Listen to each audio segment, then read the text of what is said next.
What it do? Welcome to the J-Boy Sports Podcast. Please like, share, and subscribe if you enjoy the content. If you don't love the content, you can still do those things because you could help a brother out, and a brother would always help you out. Make sure you hit the notification bell so you don't miss any of our glorious content. Make sure that you hang on towards the end of this video so you catch all of our suggested videos that we know you will love.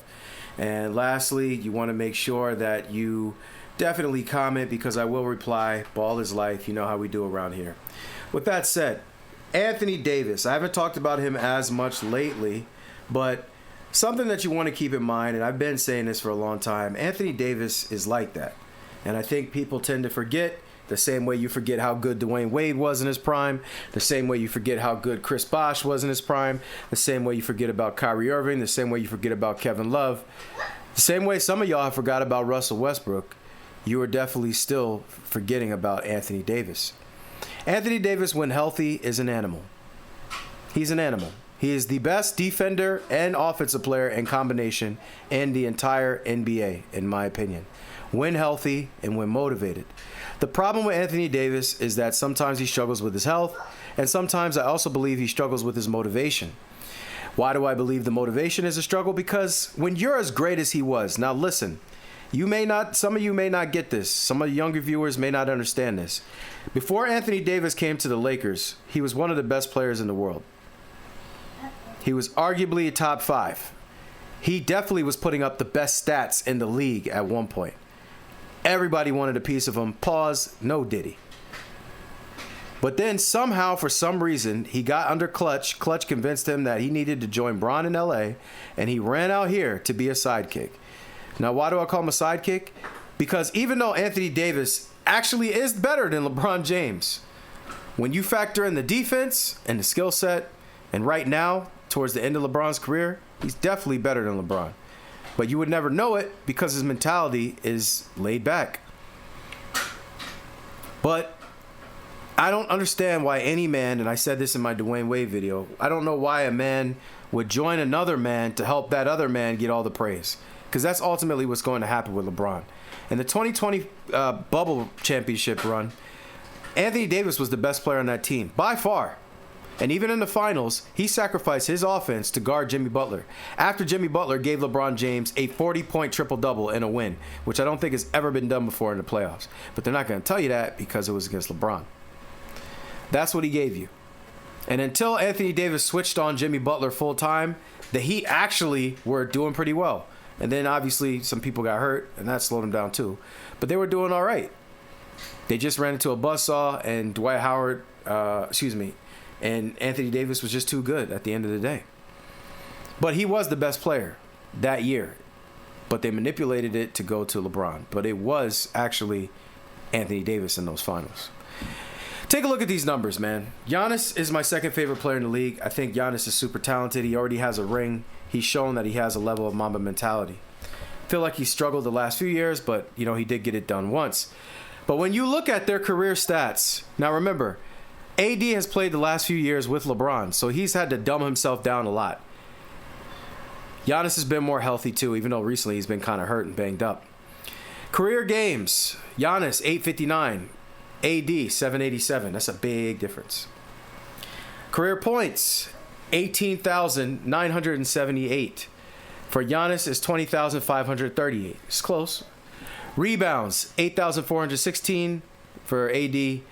Giannis, 8,530. That's crazy because he played a lot more games, but he only has slightly over 1,000 rebounds.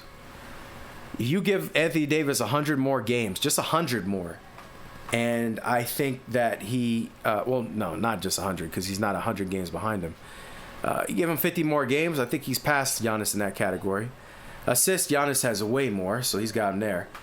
All those games less, he has more steals. He has more blocks by a lot, which is crazy. Field goal percentage is very similar. Giannis is a little higher. 10 All-Star games already for Anthony Davis. 9 for Giannis. 5 All-NBA. 9 for Giannis. 5 all-defensive teams. 5 for Giannis. Now, here's the tricky part about this. MVPs, Giannis has 2 of the regular season. Now, some people say, "Oh, that's not close because of the MVPs." If that's what you feel, that's what you feel. I'm not big on the MVPs because at this point in time in my life, I realize it's an award picked by human beings that set narratives, that lie and are paid to lie, and will do that easily. So I don't really trust their opinion as much as I would look at somebody and I could tell who's the best by how they're playing and what they're doing out there. But they both have 5 all-defensive teams, so they're both elite on defense, which is what I already said. But Giannis has 2 Defensive Players of the Year. And I really can't help but think to myself, the reason AD doesn't have at least one as good as he's been is because he plays with LeBron. But obviously, Anthony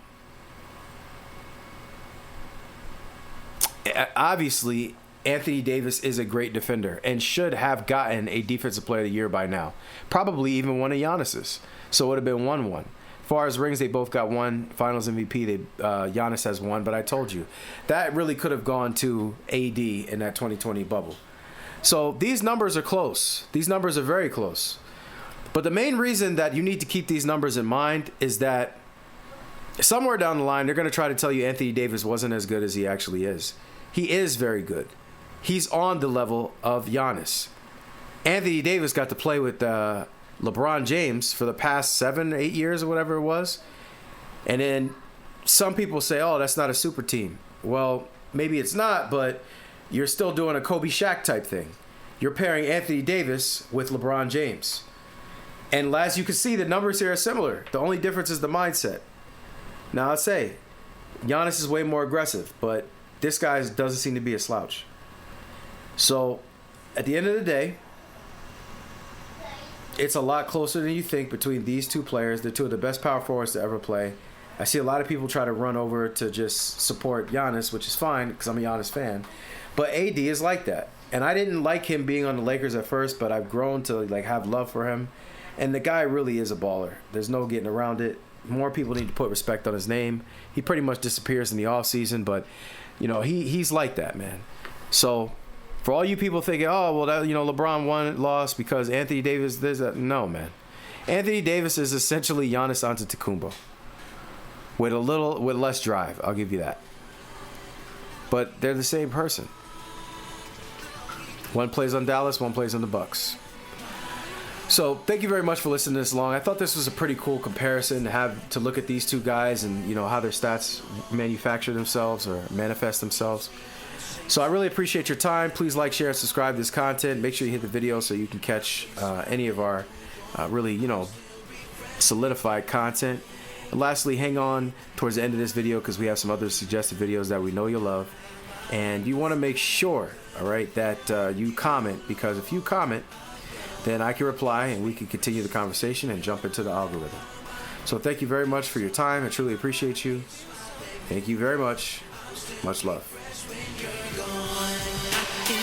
That somehow you never get over leaving